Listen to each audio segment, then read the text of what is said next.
నమస్కారం day news కి స్వాగతం. ముందుగా ఈనాటి ముఖ్యాంశాలు. సీఎం వైఎస్ జగన్ కలలు కన్న ప్రజల వద్దకే పాలనను సమర్థవంతంగా నిర్వహిస్తున్న సచివాలయ సిబ్బందికి ధన్యవాదాలు తెలియజేసిన వైసీపీ తూర్పు ఇన్ఛార్జ్ దేవినేని అవినాష్. రాష్ట్రంలో గంజాయి డ్రగ్స్ విచ్చలవిడిగా సరఫరా జరుగుతోందని ఆరోపించిన జనసేన అధికార ప్రతినిధి పోతిన వెంకట మహేష్. ఎక్స్రే సాహిత్య సాంస్కృతిక సేవా సంస్థ ఆధ్వర్యంలో భారత జాతీయ కీర్తి పతాక వేడుకను 31న నిర్వహిస్తున్నట్లు తెలిపిన సంస్థ అధ్యక్షులు కొల్లూరి. సీఎం వైఎస్ జగన్ కలలు కన్నా ప్రజల వద్దకే పాలనను సమర్థవంతంగా నిర్వహిస్తున్న సచివాలయ సిబ్బందికి వైసీపీ తూర్పు ఇన్ఛార్జ్ దేవినేని అవినాష్ ధన్యవాదాలు తెలిపారు. నియోజకవర్గంలోని 4వ డివిజన్లో గురుద్వారలో శ్రీ గురు సింగ్ సభ మరియు 4వ డివిజన్ ఇన్ఛార్జ్ గల్లా పద్మావతి ఆధ్వర్యంలో గురువారం నిర్వహించిన సచివాలయ సిబ్బందికి చిరు సత్కార కార్యక్రమంలో పాల్గొన్న అవినాష్ సచివాలయ సిబ్బందిని సత్కరించారు. ఈ సందర్భంగా అవినాష్ మాట్లాడుతూ సీఎం వైఎస్ జగన్ ఆశయాలకు అనుగుణంగా ప్రజలకు సేవ చేయాలని ముఖ్యమంత్రి పిలుపు మేరకు ఏమీ ఆశించకుండా సేవ చేస్తున్న సచివాలయ సిబ్బందికి ఎలాంటి సత్కారం చేసినా చిన్నదే అన్నారు. కరోనా కష్టకాలంలో వారి ప్రాణాలు కూడా లెక్క చేయకుండా వారు చేసిన సేవలు చూసి యావత్తు దేశం అభినందించింది అన్నారు. వీరి సేవలు చూసి కొన్ని రాష్ట్రాలు సైతం సచివాలయ వ్యవస్థను ప్రవేశపెట్టే ఆలోచనలో ఉన్నారన్నారు. జగన్మోహన్ రెడ్డి ముందు చూపు, వారి పాలనను చూసి దేశం మొత్తం ఆయన పథకాలు చూసి ఆయా రాష్ట్రాల్లో ప్రవేశపెట్టేలాగా అడుగులు వేస్తున్నాయన్నారు. జగన్మోహన్ రెడ్డి కలల కన్నా ప్రజల వద్దకే పాలనను సమర్థవంతంగా నిర్వహిస్తున్న సచివాలయ సిబ్బందికి అవినాష్ ధన్యవాదాలు తెలియజేశారు. ఈ కార్యక్రమంలో మాజీ కార్పొరేటర్ కావటి దామోదర్, జేజే సింగ్, కన్వాల్జిత్ సింగ్, గురుజిత్ సింగ్, హర్ మోహిందర్ సింగ్, కవాలిత్ సింగ్ తదితరులు పాల్గొన్నారు.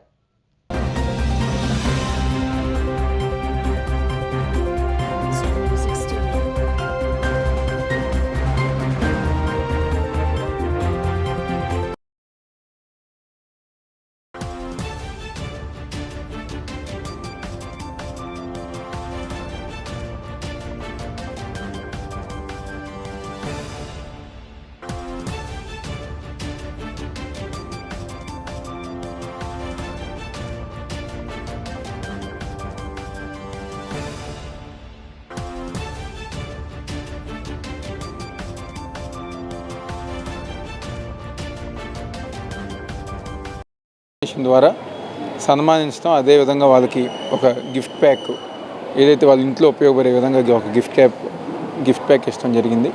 ఈరోజు ఈ కార్యక్రమంలో డిప్యూటీ మేయర్ బెల్లం దుర్గా గారు, 4వ డివిజన్ ఇన్ఛార్జ్ గల్లా పద్మావతి గారు, అదేవిధంగా పెద్దలు సహానీ గారు, జేజే సింగ్ గారు, కన్జీత్ సింగ్ గారు, మిగిలిన సోదరులు పెద్దలు, అదేవిధంగా 4వ డివిజన్కి సంబంధించిన నాయకులు, మహిళా నాయకులు అందరూ గారు పాల్గొని ఈరోజు వాళ్ళని సత్కరించడం జరిగింది. జగన్మోహన్ రెడ్డి గారు ఏ ముహూర్తాన్ని ఈ కార్యక్రమం పెట్టారు, ఒక వాలంటీర్ వ్యవస్థగానే ఉంది, ఒక సచివాలయ సిబ్బందిని తీసుకొచ్చారు. ఈరోజు ప్రజానికంలో జీవన దినచర్యలో విధానంలో వాలంటీర్ సిబ్బంది గారు ఒక భాగం అయిపోయారు. ఈరోజు వాళ్ళకి ఏ కష్టం వచ్చినా ఒక వాలంటీర్ కానివ్వండి, లేకపోతే సచివాలయ సిబ్బందికి ఫోన్ చేసి అర్హులైన వాళ్ళు లబ్ధి పొందుతున్నారు, సంక్షేమ పథకాలు వస్తున్నాయి, అభివృద్ధి కార్యక్రమాలు జరుగుతున్నాయి. వాళ్ళకి ఏ చిన్న కష్టం వచ్చినా ఈరోజు వాలంటీర్ కానివ్వండి, సచివాలయ సిబ్బందికి చెప్పుకునే పరిస్థితి ఈరోజు వచ్చింది. అందుకని ఈరోజు ప్రజానికం అందరి తరపున జగన్మోహన్ రెడ్డికి ధన్యవాదాలు తెలుపుతూ పోలీస్ అమరవీరుల సంస్మరణ వారోత్సవాల్లో భాగంగా విధి నిర్వహణలో అసూలు బాసిన వారి త్యాగాలను గుర్తు చేసుకుంటూ అమరవీరుల అత్యున్నత త్యాగ నిరతికి శ్రద్ధాంజలి ఘటిస్తూ ప్రతి సంవత్సరం అక్టోబర్ 21న పోలీస్ అమరవీరుల సంస్మరణ దినోత్సవం జరుపుకోవడం జరుగుతుంది. ఈ సందర్భంగా పోలీస్ అమరవీరుల సంస్మరణ దినోత్సవాల్లో భాగంగా విజయవాడ నగర పోలీస్ కమిషనరేట్ పరిధిలోని పీడబ్ల్యూడీ గ్రౌండ్స్ నందు పోలీస్ సాంస్కృతిక వాయిద్యాల ప్రదర్శన నిర్వహించడం జరిగింది.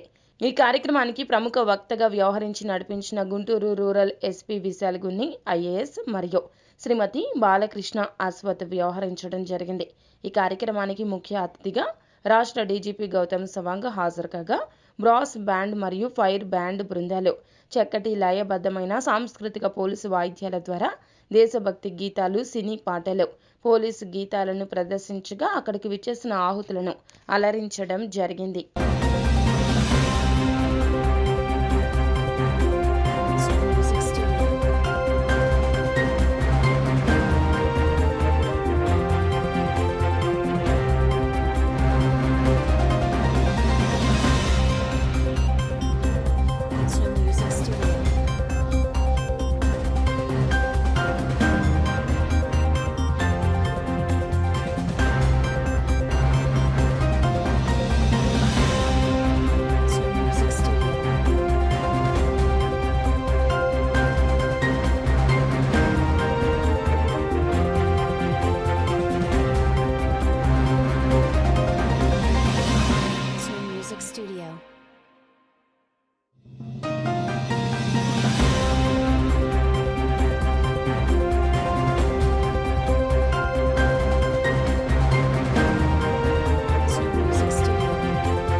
those who lay down their lives while on duty or even otherwise during the year.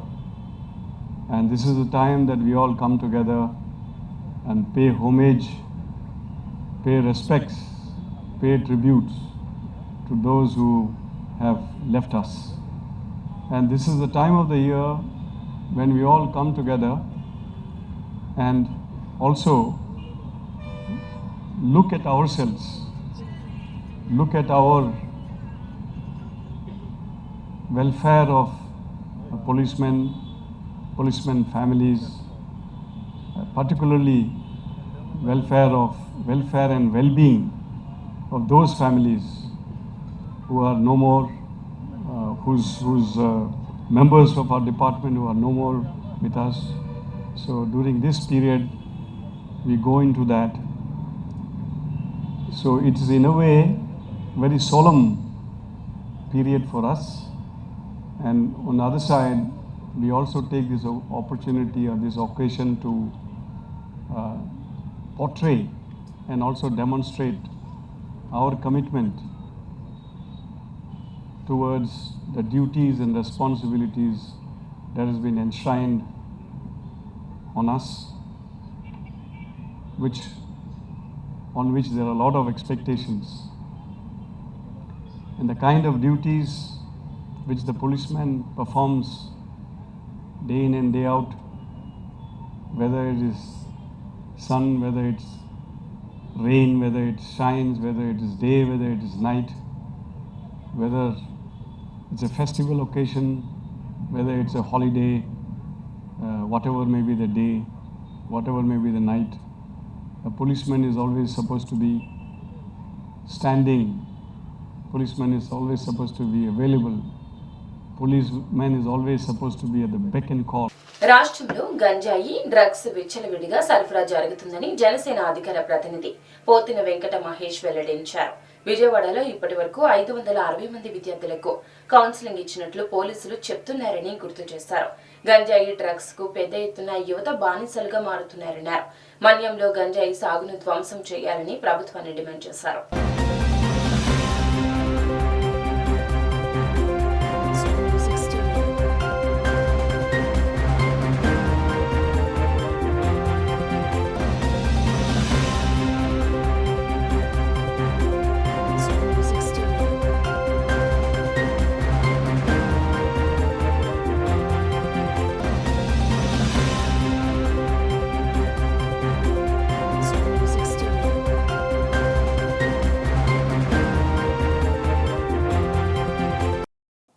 పోలీసుల్ని ఎక్సైజ్ శాఖని ఒక టీమ్గా పెట్టి గంజాయి సాగుని ధ్వంసం చేయడానికి ఎందుకు అడుగులు ముందుకు వేయట్లేదని మిమ్మల్ని సూటిగా ప్రశ్నిస్తాం. గంజాయి స్మగ్లింగ్ చేసేటువంటి అంశంలో చిన్న చిన్న నేరస్తుల్ని, మామూలు వ్యక్తుల్ని అరెస్టులు చేసి మీడియా ముందు చూపిస్తూ ఉన్నారు. కానీ అసలైనటువంటి వ్యక్తుల్ని, అసలైనటువంటి స్మగ్లర్ని, బడా బాబుల్ని మీడియా ముందు కూడా చూపించాలని కూడా ఈ సందర్భంగా డిమాండ్ చేస్తూ ఉన్నాం. ఈ రోజున రాష్ట్రంలో ఈ గంజాయి డ్రగ్స్ విషయం స్కూలు పిల్లల్ని సైతం ప్రభావితం చేస్తూ ఉంది. నిన్న విజయవాడలో కూడా విలేకరుల సమావేశం ఏర్పాటు చేసి సుమారు 7,000 కేజీలు గంజా ఇప్పటికే స్వాధీనం చేసుకున్నాము. 560 మందికి కౌన్సిలింగ్ ఇస్తూ ఉన్నామంటే ఏ స్థాయికి ఈరోజు ఒక విజయవాడ నగరంలోనే ఇలా ఉందంటే 13 జిల్లాల్లో పరిస్థితి ఒకసారి అంచనా వేయండి. ఏ స్థాయిలో ఈ గంజాయి డ్రగ్స్ యువతని, విద్యార్థుల జీవితాన్ని నిర్వీర్యం చేస్తుందో ఒక్కసారి రాష్ట్ర ప్రజలందరూ కూడా అర్థం చేసుకోండి. జాతీయ పతాక రూపకల్పన జరిగి 100 వసంతాలు పూర్తి చేసుకున్న సందర్భంగా ఎక్స్రే సాహిత్య సాంస్కృతిక సేవా సంస్థ ఆధ్వర్యంలో భారత జాతీయ కీర్తి పతాక వేడుకల్లో 31వ తేదీన నిర్వహిస్తున్నట్లు సంస్థ అధ్యక్షులు కొల్లూరి తెలిపారు. ఈ సందర్భంగా వివిధ రంగాల్లోని ప్రముఖులకు కీర్తి పతాక పురస్కారాలు అందజేయనున్నట్లు చెప్పారు. ఎక్స్రే సాహిత్య సాంస్కృతిక సేవా సంస్థ ఆధ్వర్యంలో గాంధీనగర్లోని ప్రెస్ క్లబ్లో విలేకరుల సమావేశం జరిగింది. ఈ సందర్భంగా సంస్థ అధ్యక్షులు కొల్లూరి మాట్లాడుతూ జాతీయ జెండా రూపకల్పన జరిగి దాదాపు 100 ఏళ్లు కావస్తోందన్నారు. ఈ సందర్భంగా విజయవాడలో కీర్తి పతాక వేడుకలు జరపనున్నట్లు చెప్పారు. ఈ నెల 31వ తేదీన తుమ్మలపల్లి కళాక్షేత్రంలో సాయంత్రం ఈ వేడుకలు జరగనున్నట్లు తెలిపారు. ఈ కార్యక్రమంలో స్వాతంత్ర సమరయోధులు, సామాజిక సేవా కార్యకర్తలకు కీర్తి పతాక పురస్కారాలు అందజేస్తామని తెలియజేశారు. ఎక్స్రే సాహిత్య సేవా సంస్థ గత 20 ఏళ్లుగా విజయవాడలో ఎన్నో కార్యక్రమాలు చేసిందన్నారు. అందులో భాగంగానే దేశభక్తిని ప్రేరేపించే విధంగా ఈ కార్యక్రమం నిర్వహించనున్నట్లు వ్యాఖ్యానించారు.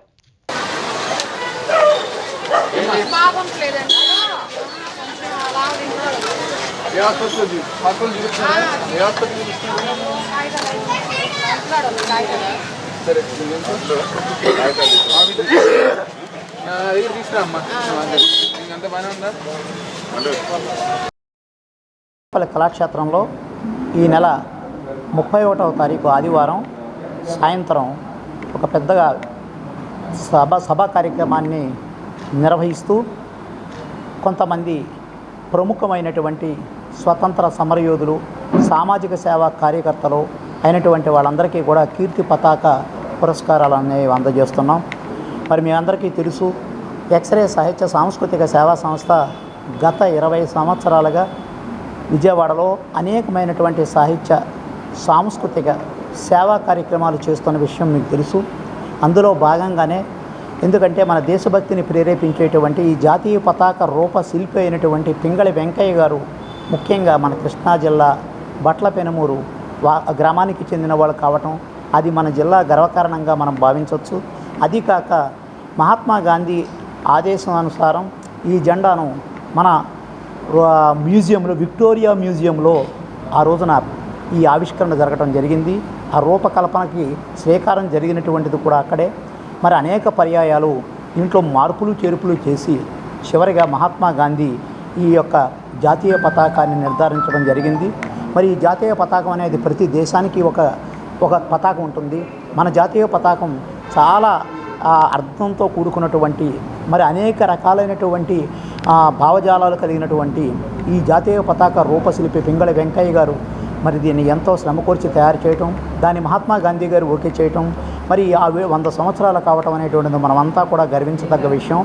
అమెరికన్ ఆంకాలజీ ఇన్స్టిట్యూట్ అత్యాధునిక సాంకేతిక పరిజ్ఞానంతో బోన్ మ్యారో ట్రాన్స్ప్లాంట్ అలాగే హెమటాలజీ యూనిట్ ని విజయవాడ నాగార్జున హాస్పిటల్ అందుబాటులోకి తెచ్చింది. రాష్ట్రంలో ప్రప్రథమంగా అంతర్జాతీయ స్థాయి సాంకేతిక పరిజ్ఞానంతో పాటు క్యాన్సర్ చికిత్సా రంగంలో నూతన అధ్యయనానికి అమెరికన్ ఆంకాలజీ ఇన్స్టిట్యూట్ శ్రీకారం చుట్టిందని, రోగులకు అత్యుత్తమ క్యాన్సర్ వైద్య సేవలు అందించడమే లక్ష్యంగా నిరంతరం పనిచేస్తున్నట్లు AOI South Asia group CEO doctor Janag Singh Gujral తెలిపారు. దక్షిణ ఆసియాలో అగ్రగామి క్యాన్సర్ వైద్య సంస్థగా ప్రసిద్ధిగాంచిన అమెరికన్ ఆంకాలజీ ఇన్స్టిట్యూట్ క్యాన్సర్ వ్యాధి చికిత్సలో నూతన అధ్యయనానికి శ్రీకారం చుట్టింది. విశిష్ట స్థాయి బోన్ మ్యారో ట్రాన్స్ప్లాంట్ హెమటాలజీ యూనిట్ను ప్రారంభించడం ద్వారా విజయవాడ ఏఓఐ సెంటర్లో సమగ్ర క్యాన్సర్ వైద్య సేవలు అందుబాటులోకి తెచ్చింది. రాష్ట్రంలో ప్రప్రథమంగా ప్రవేశపెడుతున్న ఈ AOI South Asia group CEO doctor Jagnag Singh Gujral, Nagarjuna hospital MD doctor Kodali Jaganmohan Rao, AOI South Asia group COO doctor Vijay Kumar Vemuri గురువారం లాంఛనంగా ప్రారంభించారు. ఈ సందర్భంగా AOI South Asia group CEO doctor Janag Singh Gujral మాట్లాడుతూ అమెరికన్ ఆంకాలజీ ఇన్స్టిట్యూట్ పై ప్రజల విశ్వాసాన్ని మరింత దృఢపరిచేలాగా అత్యున్నత సాంకేతికతను వినియోగిస్తూ అత్యంత పారదర్శకంగా అత్యుత్తమ ప్రమాణాలు పాటిస్తూ ఆధార సహితంగా నిర్వహిస్తున్నట్లు చెప్పారు.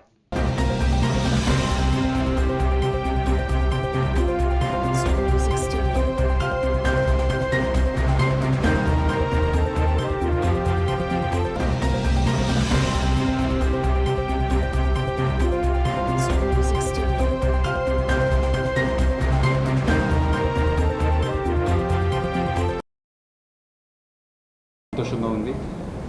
అమెరికన్ ఆంకాలజీ ఇన్స్టిట్యూట్ అనే కంపెనీ ఇప్పుడు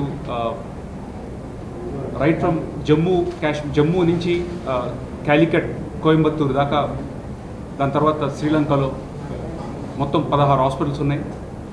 ఇది ఒట్టి ఇండియాలోనే కాదు, సౌత్ ఏషియాలో కూడా హాస్పిటల్స్, ఇంకా 3 హాస్పిటల్స్ వస్తాయి. ఇంకా చాలా ప్లాన్లో ఉన్నాయి.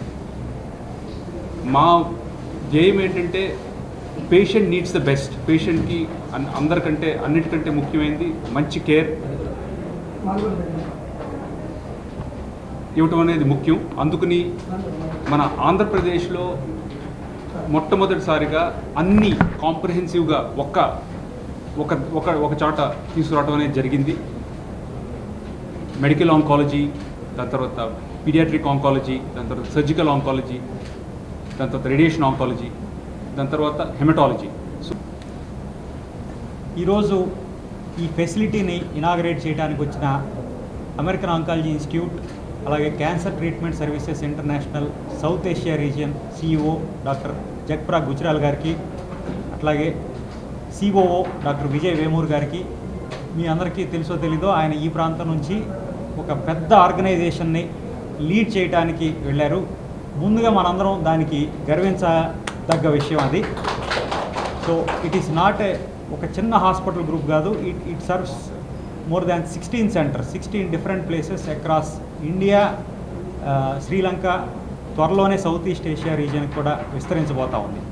సో అటువంటి గొప్ప ఆర్గనైజేషను మన విజయవాడలో medical oncology, surgical oncology, radiation oncology, haematology, paediatric oncology ఇవన్నీ కూడా ఒకప్పుడు ఒక డాక్టరు, 2 డాక్టర్లు చేసేవాళ్ళం. ఇప్పుడు ఏ స్పెషాలిటీకి ఆ speciality highly trained, international experience ఉన్న మన దగ్గర ఉన్న డాక్టర్లు యూకేలో ట్రైన్ అయిన వాళ్ళు ఉన్నారు, యూఎస్లో ట్రైన్ అయిన వాళ్ళు ఉన్నారు. సో భారతదేశంలోనే ప్రతిష్టాత్మకమైన క్యాన్సర్ ఇన్స్టిట్యూట్స్లో ట్రైన్ అయి ఉన్న అతి కొద్ది ఎక్స్పీరియన్స్డ్ డాక్టర్స్ గల హాస్పిటల్ మన అమెరికన్ ఆంకాలజీ ఇన్స్టిట్యూట్ విజయవాడ. వ్యాధులు చాలా కామన్గా చూస్తుంటామండి. అన్ని క్యాన్సర్లు కాదు, కొన్ని క్యాన్సర్కి సంబంధించినవి అయితే కొన్ని చాలా సింపుల్ అండ్ తేలిగ్గా నయమయ్యే సమస్యలు కూడా ఉంటాయి. సో రక్తానికి ఏదైనా ప్రాబ్లం కనపడగానే ఇది ఖచ్చితంగా క్యాన్సర్ అని భయపడటం అనేది చాలా తప్పు. అండ్ ఈ అపోహను మనం బాగా ఖండించి ప్రజల్లో చైతన్యం తీసుకురావాలి. అలాగే రక్తానికి సంబంధించిన క్యాన్సర్లు కూడా చాలా కామన్గానే చూస్తున్నాము. వీటన్నిటికీ కూడా వైద్యం ఉంది, బాగా నయమయ్యే అవకాశం ఉంది. కొన్ని అయితే అసలు కంప్లీట్గా క్యూర్, అంటే జబ్బు అసలు లేకుండా చేసే అవకాశం కూడా ఉంది. కొన్ని క్యూర్ చేయలేని వ్యాధులైతే బాగా ట్రీట్మెంట్తో కంట్రోల్ చేయగలిగే అవకాశం కూడా చాలా ఎక్కువ శాతం వ్యాధుల్లో ఉంది. సో ఆల్మోస్ట్ అన్నిటికీ ట్రీట్మెంట్ అనేది ఉంటుంది. ట్రీట్మెంట్ లేదు అనేది చాలా చాలా చాలా రేర్ అండ్ వెరీ అరుదుగా చూస్తుంటాం అనమాట.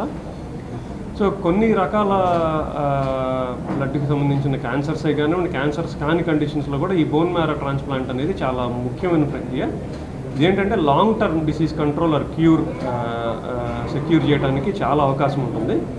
Units all over the world, they strive to bring awareness about breast cancer. 40 ఏళ్ళు దాటిన మహిళలు మ్యామోగ్రామ్ ప్రతి 2 సంవత్సరాలకి చేయించుకోవాలి. అలా అయితే బ్రెస్ట్ క్యాన్సర్ని ముందుగానే కనిపెట్టే అవకాశం ఉంటుంది. అలాగే ఇక్కడ అమెరికన్ ఆంకాలజీ ఇన్స్టిట్యూట్ కానూరులో స్క్రీనింగ్ నుంచి, బ్రెస్ట్ క్యాన్సర్ సంబంధించి స్క్రీనింగ్ నుంచి డయాగ్నోసిస్, తర్వాత అన్ని రకాల treatments, surgery, chemotherapy, radiotherapy, immunotherapy అన్నీ ఇక్కడ అవైలబుల్గా ఉన్నాయి. నేను అందరి మహిళల్ని నా విన్నపం ఏంటంటే సెల్ఫ్ బ్రెస్ట్ ఎగ్జామినేషన్ అనేది రెగ్యులర్గా చేసుకోవాలి. అలాగే 40 పైబడిన మహిళలు ప్రతి 2 ఏళ్లకి మ్యామోగ్రామ్ తీయించుకోవాలి. బ్రెస్ట్ క్యాన్సర్ ట్రీట్మెంట్లో గత 2 శతాబ్దాలుగా చాలా మార్పులు వచ్చాయి.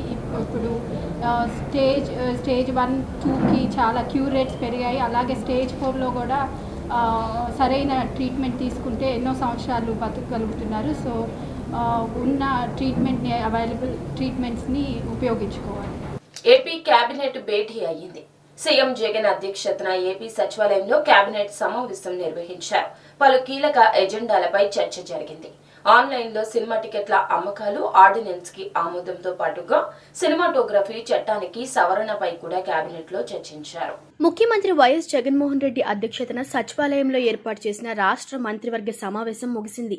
ఈ భేటీలో పలు కీలక బిల్లులకు ఆమోదం తెలిపారు. కాగా ఈ సాయంత్రం CM YS Jagan governor Biswabhusan హరిచందన్తో సమావేశం కానున్నారు.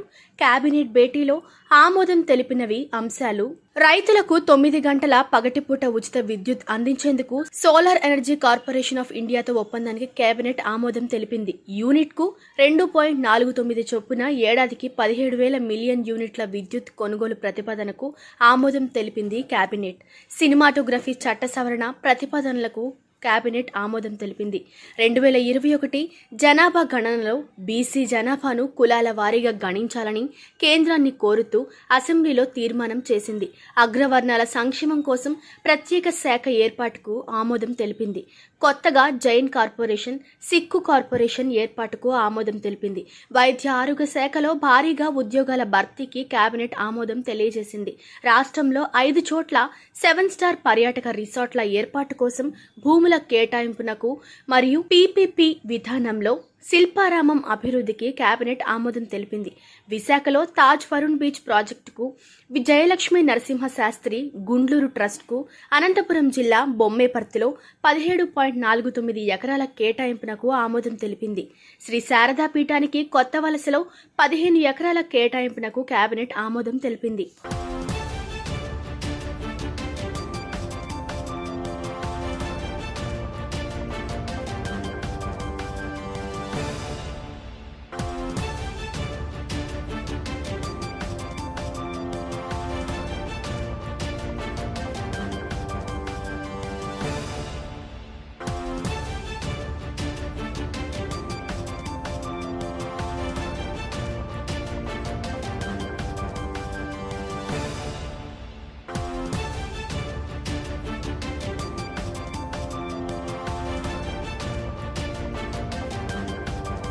డాక్టర్స్ క్రికెట్ అసోసియేషన్ విజయవాడ ఆధ్వర్యంలో పాతూరులోని ఏఐఎంఈఈ ఇంటర్నేషనల్ స్కూల్ నందు డాక్టర్స్ ప్రీమియర్ లీగ్ సీజన్ 3 అట్టహాసంగా ప్రారంభమైంది.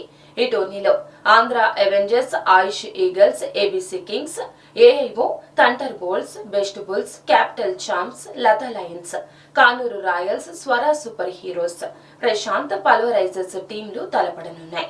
నవంబర్ 3 వరకు ఈ పోటీలు జరగనున్నాయి. డాక్టర్ క్రికెట్ అసోసియేషన్ విజయవాడ ఆధ్వర్యంలో పాతూరులోని ఏఐఎంఈఈ ఇంటర్నేషనల్ స్కూల్ నందు డాక్టర్స్ ప్రీమియర్ లీగ్ సీజన్ 3 అట్టహాసంగా ప్రారంభమైంది. ముఖ్య అతిథిగా డాక్టర్ నసరాజు జ్యోతి ప్రజ్వలన చేసి పోటీలను ప్రారంభించారు. ఈ సందర్భంగా డాక్టర్స్ క్రికెట్ అసోసియేషన్ వెబ్సైట్ను ప్రారంభించారు. అనంతరం టోర్నీకి సంబంధించిన ట్రోఫీలను అతిథులు ఆవిష్కరించారు. కాగడ ర్యాలీ నిర్వహించారు. Andhra Avengers, Ayush Eagles, ABC Kings, AOI Thunder Bolts, Best Bulls, Capital Champs, Latha Lions, Kanuru Royals, Swara Super Heroes, Prashanth Pulverizers టీంలు పోటీలో తలపడనున్నాయి. అలాగే కార్నివాల్ను ప్రారంభించారు.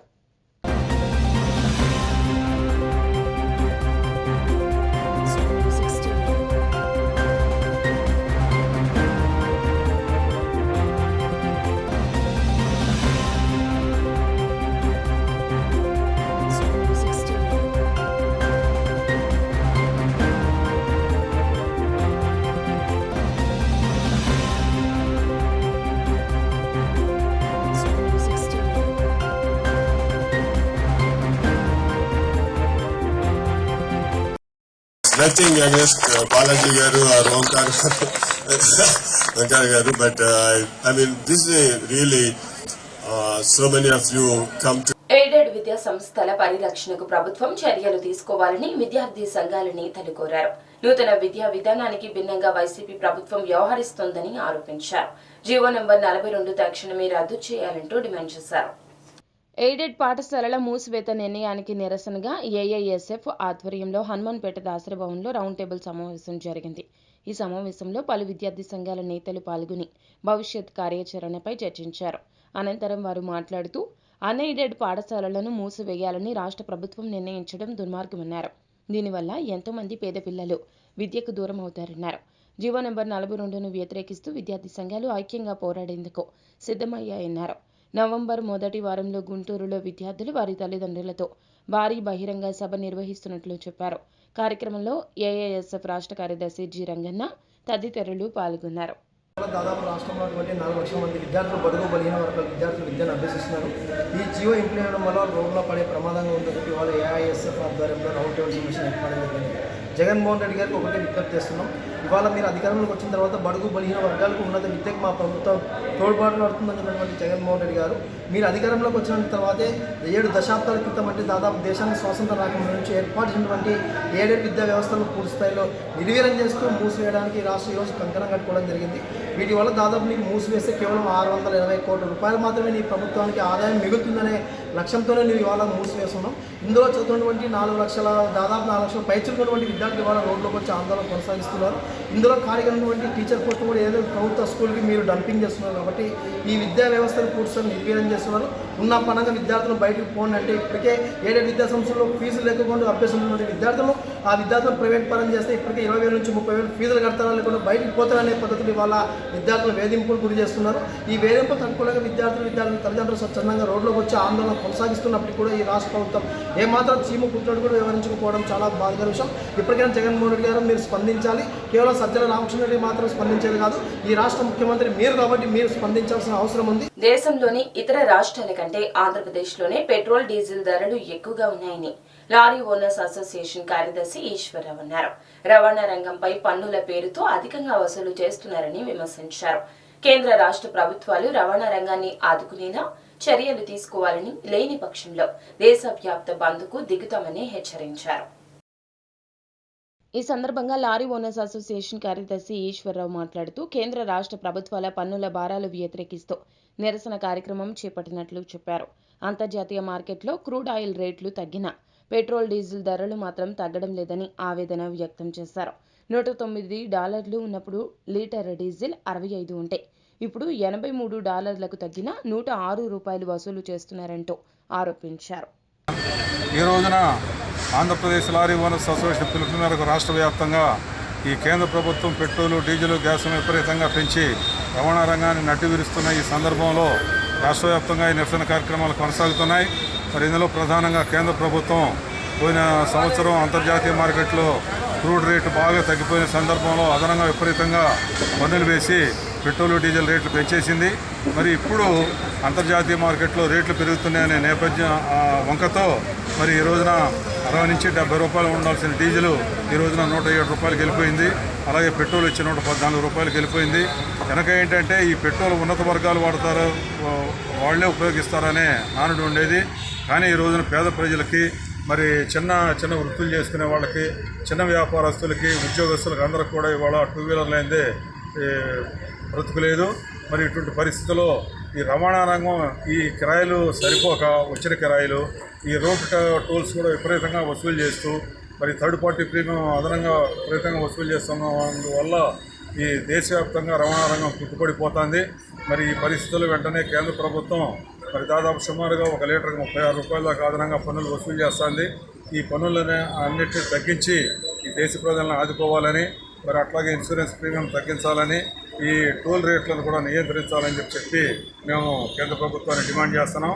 మరి అట్లాగే రాష్ట్ర ప్రభుత్వం కూడా డీజిల్ మీద 22.25% వ్యాట్ ట్యాక్సు, దానికి అదనంగా ₹4 మళ్ళీ పన్ను, మళ్ళీ ₹1.22 రోడ్ సెస్, అలాగే పెట్రోల్ మీద 33% వ్యాట్ ట్యాక్సు, దానికి మళ్ళీ ₹4 అదనంగా మళ్ళీ పన్ను, దానికి ₹1.33 మళ్ళీ రోడ్ సెస్ ఈ రకంగా వసూలు చేస్తున్నాయి. మరి దీనికి మేము రాష్ట్ర ప్రభుత్వాన్ని కోరేది ఏంటంటే, మరి చుట్టుపక్కల అన్ని రాష్ట్రాల కన్నా కూడా మన రాష్ట్రంలో చాలా అధికంగా పెట్రోల్, డీజిల్ రేట్లు ఉన్నాయి. కనీసం వాటితో పాటు సమానంగా అన్న చేయండి, లేకపోతే ₹4 అదనంగా వసూలు చేస్తున్నా ₹4 తీసేయమని చెప్పి మేము డిమాండ్ చేస్తున్నాం. మరి అట్లాగే రాష్ట్రంలో ఉన్న రోడ్లన్నింటినీ కూడా వెంటనే యుద్ధ ప్రాతిపదికన రిపేర్లు చేయాలని, మరి 2 కోట్ల ట్యాక్సుల మినహాయింపు మరి చాలా రోజుల నుంచి మేము కోరుతున్నాం. దాన్ని వెంటనే అమలు చేసి మా లారీ యజమానులకి ఈ 2 కోట్ల ట్యాక్సులు మినహాయింపు ఇవ్వాలని మేము రాష్ట్ర ప్రభుత్వాన్ని డిమాండ్ చేస్తాం. వార్తలు ముగించే ముందు ముఖ్య అంశాలు మరోసారి. సీఎం వైఎస్ జగన్ కలలు కన్న ప్రజల వద్దకే పాలనను సమర్థవంతంగా నిర్వహిస్తున్న సచివాలయ సిబ్బందికి ధన్యవాదాలు తెలియజేసిన వైసీపీ తూర్పు ఇన్ఛార్జ్ దేవినేని అవినాష్. రాష్ట్రంలో గంజాయి డ్రగ్స్ విచ్చలవిడిగా సరఫరా జరుగుతోందని ఆరోపించిన జనసేన అధికార ప్రతినిధి పోతిన వెంకట మహేష్. ఎక్స్రే సాహిత్య సాంస్కృతిక సేవా సంస్థ ఆధ్వర్యంలో భారత జాతీయ కీర్తి పతాక వేడుకను 31న నిర్వహిస్తున్నట్లు తెలిపిన సంస్థ అధ్యక్షులు కొల్లూరి. డి న్యూస్ సమాప్తం. నమస్కారం.